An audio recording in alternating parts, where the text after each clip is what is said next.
Students, તો આપણે unit 8 માં કન્ટિન્યુ કરીએ છીએ.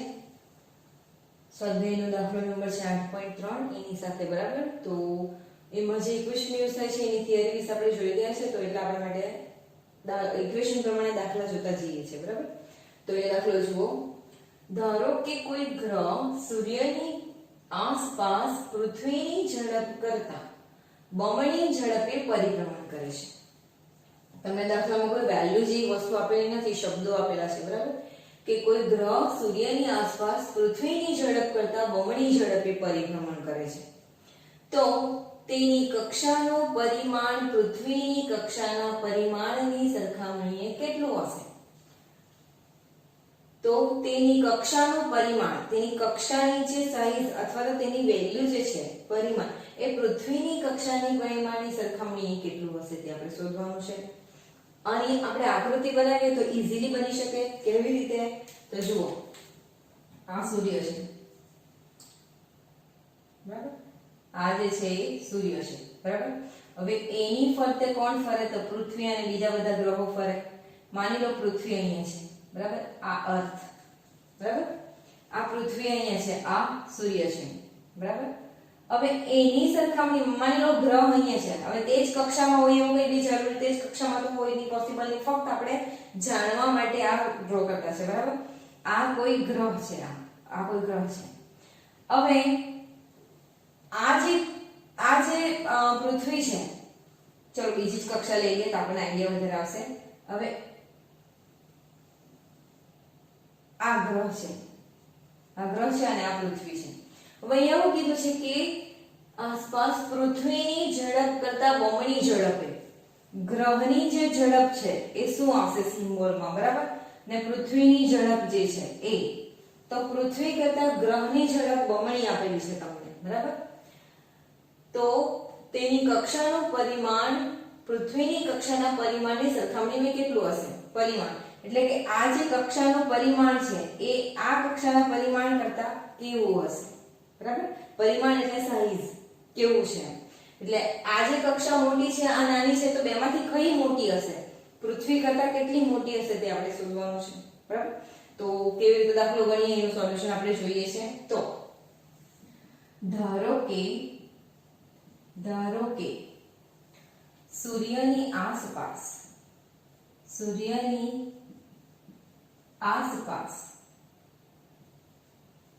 પૃથ્વીની કક્ષાની ત્રિજ્યા, પૃથ્વીની કક્ષાની ત્રિજ્યા એટલે આ બરાબર, બરાબર r છે. આપણે r લઈ લઈએ બરાબર. એક તો ત્રિજ્યા મળશે, આની ત્રિજ્યા મળે તો આની પણ ત્રિજ્યા મળશે બરાબર. તો સૂર્યની આસપાસ ગ્રહની કક્ષાની ત્રિજ્યા બરાબર આપણે લઈ લઈએ r ડેશ બરાબર. તો આ જે છે તમારું r ડેશ થશે બરાબર. હવે વર્તુળમય ફરે છે, તો વર્તુળમય ફરે એટલે કયો વેગ આવે? તો કોણીય વેગ આવશે, કોણીય ઝડપ આવશે બરાબર. ચલો તો આપણે લઈ લઈએ.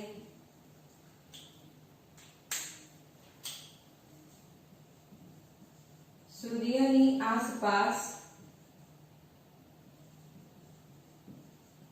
પૃથ્વીની કોણીય ઝડપ બરાબર, કોણીય ઝડપનો સિમ્બોલ છે ઓમેગા. Okay, omega. તો સૂર્યની આસપાસ કોની? ગ્રહની કોણીય ઝડપ શું થશે? બરાબર ઓમેગા ડેશ. ચલો ધારી લીધું છે આપણે બરાબર. હવે ગ્રહ છે તો પોતાનું દળ હશે, પૃથ્વી છે તેનું પણ પોતાનું દળ હશે. તો આપણે લઈ લઈએ કે, અને સૂર્યનું પણ છે બરાબર.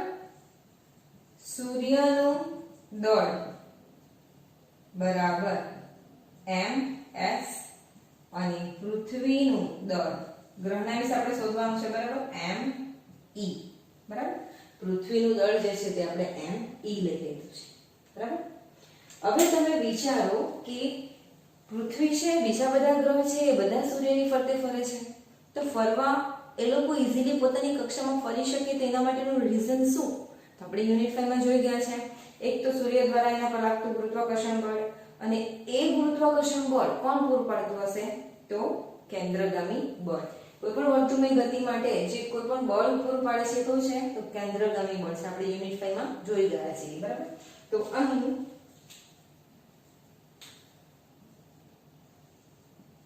અહીં સૂર્યની ફરતે પરિભ્રમણ કરતી પૃથ્વી પરનું કેન્દ્રગામી બળ, પૃથ્વી પર જ કેન્દ્રગામી બળ લાગશે, બરાબર. આપણે ગ્રહનું તો શોધવાનું છે. બળ એ કોની વચ્ચે કેન્દ્રગામી બળ પૂરું પાડે તો સૂર્ય અને ગુરુત્વાકર્ષણ બળ પૂરું પાડે તો સૂર્ય અને પૃથ્વી વચ્ચે ગુરુત્વાકર્ષણ બળ પૂરું પાડે છે. તો આપણે ઇક્વેશન ફોર્મમાં શું લખી શકીએ? કેન્દ્રગામી બળ Fc બરાબર ગુરુત્વાકર્ષણ બળ F, બરાબર. આ છે તમારું કેન્દ્રગામી બળ બરાબર ગુરુત્વાકર્ષણ બળ છે, બરાબર, કેપિટલ F. ચલો તો હવે તમને સૂત્ર ખબર હશે, ઇક્વેશન શું છે કેન્દ્રગામી બળનું? તો mv2 કેપિટલ M જ લેવાનું છે. અહીંયા દળમાં આપણે કેપિટલ M લીધો છે, mv2/r બરાબર. પણ એક કેન્દ્રગામી બળ કોના પરનું છે? તો પૃથ્વી પરનું છે, એટલે m આપણે e લઈશું. me v2/r ભાગ્યા કે ગુરુત્વાકર્ષણ બળનું ઇક્વેશન શું આવશે? તો g m1 m2 ના બદલે me અને કોની વચ્ચે લાગે છે? સૂર્ય અને પૃથ્વી વચ્ચે, અને r સ્ક્વેર, બરાબર. r સ્ક્વેર થશે. અહીંયા ગ્રહનું નથી આવ્યું, આપણે ફક્ત જો પૃથ્વી માટે જ જોતા છે. પૃથ્વીનું મળશે એટલે ઓટોમેટિક ગ્રહનું મળી જાય, બરાબર. ચાલો તો અહીંયા શું સરખું છે? તો me અને me કેન્સલ થઈ જાય બદલ. તો અહીંયા શું મળશે? અને r અને એક r કેન્સલ થઈ જાય એટલે v2 બરાબર શું મળે તમને? તો g ms/r. ઇક્વેશન નંબર 1 આપી દો. ચાલો થઈ ગયું. હવે આ જે v છે એ રેખીય વેગ છે, કોણીય ઝડપ એટલે આ છે તમારી, બરાબર. તો એ રેખીય વેગ ઝડપ જે છે v બરાબર એનું એક સૂત્ર છે r * ઓમેગા. કયું છે? r * omega. તો આના પરથી આપણે આ ઇક્વેશન નંબર 1 માં મૂકીએ તો r2 * ઓમેગા2 બરાબર શું થશે? g ms/r. તો ઓમેગા સ્ક્વેર ને સૂત્રનો કરતા બનાવીએ તો શું થશે? g ms/r નો ક્યુબ. Equation number 3. ખ્યાલ આવે છે? એકદમ ઈઝી છે. એકવાર પ્રૂવ થઈ ગયું પછી આપણે સ્ટેપ બાય સ્ટેપ જ જવાનું છે. હવે જુઓ, આ કોના માટે થયું? તો પૃથ્વી માટે થયું. પૃથ્વી માટે આપણે શોધ્યું, બંનેનું સરખાવ્યું ને એના પરથી આપણને આ ઇક્વેશન મળ્યું છે પૃથ્વી માટે. તો ગ્રહ માટે શું મળી શકે આપણને? ગ્રહ માટે શું થશે? તો ગ્રહની કોણીય ઝડપ શું છે? Omega dash. તો ઓમેગા ડેશ નો સ્ક્વેર બરાબર શું થશે? તો g ms/r ડેશ નો ક્યુબ. ઇક્વેશન સેમ રહેશે, બરાબર. ઓમેગા ડેશ નો સ્ક્વેર, કારણ કે જ્યારે તમે આ ઇક્વેશન ગ્રહ માટે મૂકો તો એમાં તમારો m ગ્રહ એટલે p, તો આ બી p વચ્ચે જવાનું છે તો કેન્સલ થઈ એટલે પાછું તમને એઝ ઇટ ઇઝ ઇક્વેશન મળે એટલે આપણે ડાયરેક્ટ અહીં લખીએ છીએ, બરાબર. તો omega dash square = g ms/r dash નો ક્યુબ. Equation number 4. ચલો શું કરી શકીએ આગળનું સ્ટેપમાં? કંઈક આઈડિયા આવે છે તમને? શું જેવું કરી શકીએ આપણે એમાં? તો 3 અને 4 ને આપણે સરખાવીએ, બરાબર. ભાગ્યે ગુણોત્તર લઈએ તો સમીકરણ 3 અને 4 નો ગુણોત્તર લેતા શું થશે? ω²/ω' બરાબર g ms/r³ ઇન્ટુ, હવે આ અહીંયા મૂકશું નીચે છે એટલે r³ ઉપર જશે, r'³ g ms, બરાબર. તો શું કેન્સલ થઈ જશે આમાં? તો તમારું gms કેન્સલ થઈ ગયું. તો શું બચ્યું તમારી પાસે? આ બંનેને કોમન લઈ લે તો ω/ω' નો સ્ક્વેર ઇઝ ઇક્વલ શું થશે તો r dash cube by r નો ક્યુબ એટલે કે r ડેશ બાય r નો ક્યુબ મળે તમને બરાબર। હવે ચાલો આ તો આપણે પ્રૂવ કર્યું છે ઓમેગા બાય ઓમેગા ડેશ નો સ્ક્વેર બરાબર r ડેશ બાય r નો ક્યુબ આ ઇક્વેશન છે આપણી પાસે। હવે એવું કોઈક વેલ્યુ છે તો આપણી પાસે છે નહીં તો આપણે શું મૂકીએ એમાં કંઈક તો મૂકવું પડે તો પ્રૂવ થાય બરાબર। તો અહીંયા તમે ધ્યાનથી જોશો તો દાખલામાં જે છે આપણું ધારો કે કોઈ ગ્રહ સૂર્યની આસપાસ પૃથ્વીની ઝડપ કરતા કેવી ઝડપે ફરે છે બમણી ઝડપે ફરે કોણ તો ગ્રહ કોની સરખામણીમાં તો પૃથ્વીની સરખામણીમાં જે અહીંયા ગ્રહ છે એ પૃથ્વીની સરખામણીમાં બમણી ઝડપે ફરે છે એટલે ગ્રહની ઝડપ કઈ છે તો ઓમેગા ડેશ કેવી થશે બમણી એટલે ડબલ એટલે 2 તો એની સરખામણીમાં આ જે છે પૃથ્વીની એ કેવી થશે સિંગલ થશે બરાબર એટલે હાફ નો શું થશે સ્ક્વેર બરાબર। શબ્દો પરથી કિંમત બનાવવાની છે આપણે તો ગ્રહની ઝડપ અહીંયા પૃથ્વીની ઝડપ કરતા કેવી છે તો બમણી છે તો આપણે બમણી કરી છે તો એની સરખામણીમાં પૃથ્વીની સિંગલ થશે તો is equal r dash by r નો ક્યુબ બરાબર। ચલો અહીંયા શું થશે તો 1/4 is equal r dash by r નો ક્યુબ। ચાલો હવે અહીંયા r ડેશ આપણે કોનું શોધવાનું છે કોનું રિલેશન શોધવાનું છે સાઈઝ શોધવાનું છે એટલે અંતર શોધવાનું છે કેટલું છે બરાબર પરિમાણ કેટલું છે તો એ અંતરની રીતે મળશે તમને તો r ડેશ એ ગ્રહનું છે બરાબર તો ગ્રહનું r dash cube r dash ને સૂત્રનો કરતા બનાવશો તો શું થશે આ જે ઘન છે એ અહીંયા આવી જશે બરાબર r ડેશ બાય r બરાબર શું થશે 1/4 નો ઘન થઈ જશે બરાબર અને સોરી ઘનમૂળ બની જશે તો r ડેશ ને સૂત્રનો કરતા બનાવે તો શું થાય r ગુણ્યા 1/4 નો 1/3 બરાબર 1/3 અહીંયા આવી જશે બરાબર। હવે r ની જે કિંમત છે એ તમને આપેલી છે કેવી રીતે શોધશું આપણે કક્ષાની ત્રિજ્યા નથી આપી બરાબર તો r dash by r is equal 1/4 1/3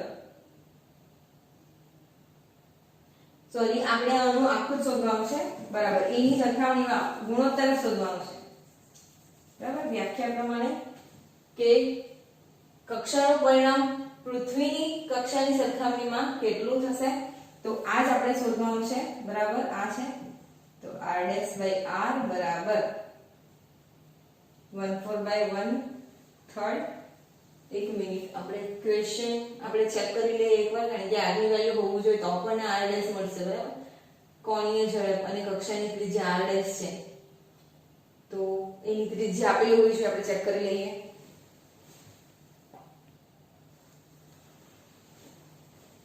students એમાં આપેલું નથી પણ આપણે શું કરવાનું છે કે તેની કક્ષાનું પરિણામ પૃથ્વીની કક્ષાની પરિમાણની સરખામણીએ કેટલું હશે એટલે બંનેને સરખાવવાનું છે કે કેટલા ગણું છે એટલે તમારે r ડેશ ને સૂત્રનો કરતા બનાવીને r ક્રોસ 1/4 નો 1/3 જ્યાં તમારો આનો જે આન્સર આવે તે ગુણ્યા r થશે બરાબર એટલે પ્રૂવ થાય છે કે r ડેશ એટલે કે ગ્રહનું જે અંતર છે એ પૃથ્વીના અંતરની સરખામણીમાં કેટલા ગણું છે તો અહીંયા તમારો આન્સર હશે તેટલા ગણું હશે બરાબર તો એ તમારો આન્સર છે। હવે ક્વેશ્ચન એ કે આ જે ઘનમૂળ છે એને કેવી રીતે કાઢશું બરાબર તો ઘનમૂળ કાઢવાની એક રીત છે એ તમને હું અહીંયા લખાઈ દઉં છું બરાબર આ તમારો લખાઈ ગયો હોય તો ઘનમૂળની હું એક રીત તમને અહીં આપી દઉં ઘનમૂળ કેવી રીતે કાઢવાનું છે તો ચાલો મેં અહીંયા લખી દઉં છું ઘનમૂળ કાઢવાની રીત અહીંયા હું ઘનમૂળ કાઢવાની રીત લખું છું ઘનમૂળ માટેની રીત બરાબર કેવી રીતે લેવાનું છે તો જુઓ બરાબર કે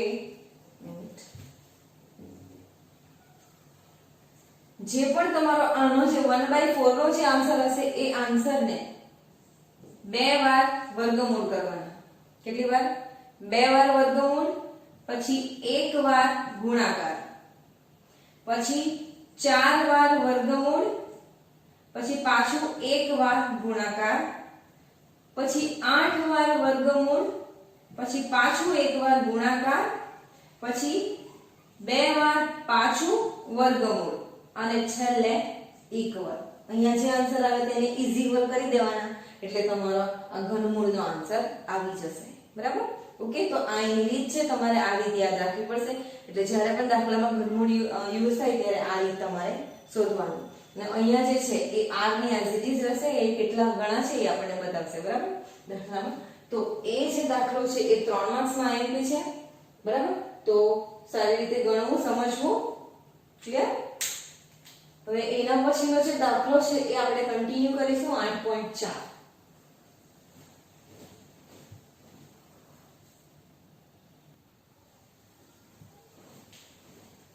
હેલો સ્ટુડન્ટ્સ, આપણે કન્ટિન્યુ કરીએ છીએ સ્વાધ્યાયનો દાખલો નંબર 8.13. બરાબર? તો એમાં આપણે જે શું કરવાનું છે તે જોઈએ, એના પરથી બીજા દાખલા આપણે ગણવાના છે. તો પહેલા જુઓ, તમે સૂર્યનું વજન કેવી રીતે કરશો? સૂર્યનું વજન કેવી રીતે કરશો? આમ તો જોવા જઈએ તો ઇમ્પોસિબલ છે, કારણ કે જ્યાં આગ લાવા નીકળતા હોય એની નજીક કોણ જાય, એનું વજન કેવી રીતે કરી શકીએ આપણે? બરાબર? તો અહીંયા કંઈક અંદાજની રીતે એ લોકોએ કોઈક મેથડ હશે એનાથી કરેલું છે, પણ આપણને અહીંયા તે પ્રમાણે આપણે શીખીશું. એટલે કે તેના દળનો અંદાજ કેવી રીતે મેળવશો? સૂર્યની ફરતે પૃથ્વીની કક્ષાએ ત્રિજ્યા 1.5 × 10⁸ કિલોમીટર છે અને કક્ષીય ઝડપ v0 બરાબર 30 કિલોમીટર આપેલી છે. બરાબર? તો આપણે જોઈએ છે. તો જસ્ટ આપણે વિચારીએ તો સૂર્ય છે અને આપણે જે પ્લેનેટ પર રહીએ છીએ એ કોણ છે? તો પૃથ્વી છે. તો સૂર્ય અને પૃથ્વીની બેની સરખામણી આપણે કરી શકીએ. બરાબર? તો આ સૂર્ય છે અને આની ફરતે કોણ ફરે? તો પૃથ્વી ફરે. બરાબર? એક તો પૃથ્વીનું દળ એટલે m અને આ સૂર્યનું દળ એટલે ms. હવે બેની વચ્ચે ગુરુત્વાકર્ષણ બળ લાગે અને એ ગુરુત્વાકર્ષણ બળ કોણ પૂરું પાડશે? તો કેન્દ્રગામી બળ પૂરું પાડે. આપણે જોઈ જ ગયા છે. હવે આપણે આ જ ઇક્વેશન પકડીને ચાલવાનું છે કે બંને વચ્ચે ગુરુત્વાકર્ષણ બળ લાગે અને કોના લીધે? તો કેન્દ્રગામી બળને લીધે લાગશે. બરાબર? ચાલો તો આપણે જોઈએ. હવે તો ધારો કે સૂર્યની ફરતે v0 જેટલા વેગથી પરિભ્રમણ કરતી પૃથ્વી પરનું કેન્દ્રગામી બળ એ પાછું સેમ વાક્ય એવું છે, સૂર્ય અને પૃથ્વી વચ્ચે કયું બળ પૂરું પાડે?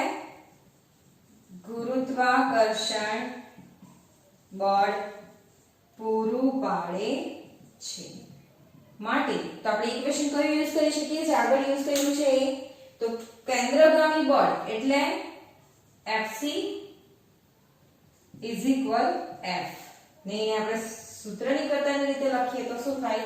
સૂત્રની રીતે લખીએ તો Fc m v2 v0 આપેલું છે, v0 અને કોના પર છે? પૃથ્વી પરનું અને આ r રહેશે. બરાબર? કક્ષીય ત્રિજ્યા એની r રહેશે અને ગુરુત્વાકર્ષણ બળ એટલે g m ms. m1 m2 એના બદલે પૃથ્વી અને સૂર્યનું. બરાબર? અને r2. તો ચાલો શું કેન્સલ થઈ જશે? I કેન્સલ, r અને આ એક r કેન્સલ. તો બચ્યું શું તમારી પાસે? v02 g ms/r. શું શોધવાનું છે કે તમે સૂર્યનું વજન કેવી રીતે કરશો? એટલે વજન, સૂર્યનું દળ શોધવાનું છે આપણે. તો સૂત્રનો કરતા બનાવો ms ને. તો ms બરાબર શું થશે? v02 r ભાગ્યા g. બરાબર? ચાલો તો હવે એની વેલ્યુ મૂકીએ આપણે. આની વેલ્યુ મૂકીએ તો હા, આપણે દાખલાની શરૂઆતમાં કિંમત આપેલી એ લખવાની ભૂલી ગયા, તો તમે જરાક અહીંયા લખી દેજો. અહીંયા હું તમને એરો મારીને આપતી છું અહીંયા. બરાબર? આ તમારે પહેલા લખવાનું રહેશે શું આપેલું છે એટલે કે તેની અંદાજ મેળવશો તો સૂર્યની ફરતે પૃથ્વીની કક્ષીય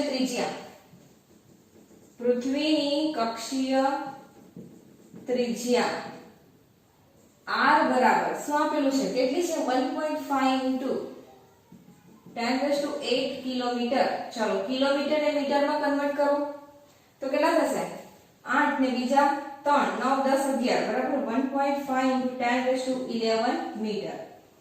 બીજું કક્ષીય ઝડપ પૃથ્વીની કક્ષીય ઝડપ v0 બરાબર કેટલા છે 30 કિલોમીટર એટલે 10⁻3 ને એક 4 એટલે 3 into 10⁻4 મીટર બરાબર.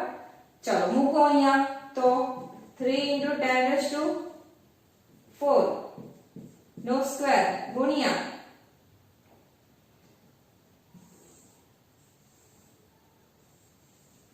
આ બ્રેકેટમાં રહેશે આ તમારે અહીંયા લખી દેવાનું છે બરાબર.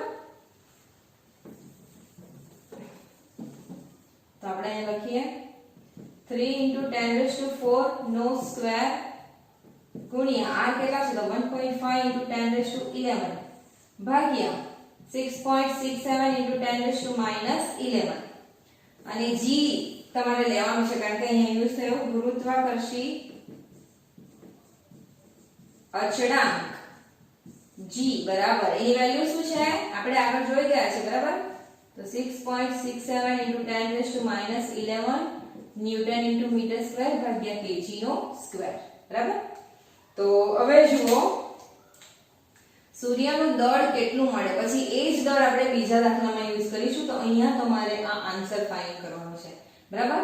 તો આન્સર તમને કઈ kg માં મળશે એ 2.02 into 10⁻30 kg માં કઈક આન્સર તમને મળે છે તમારે ફાઇન્ડ કરી લેવાનું બરાબર. Okay clear. તો આ જે છે 2 માર્ક્સમાં દાખલો IMP છે સૂર્યનું દળ શોધવાનું છે તે તો તમારે જોઈ લેવું.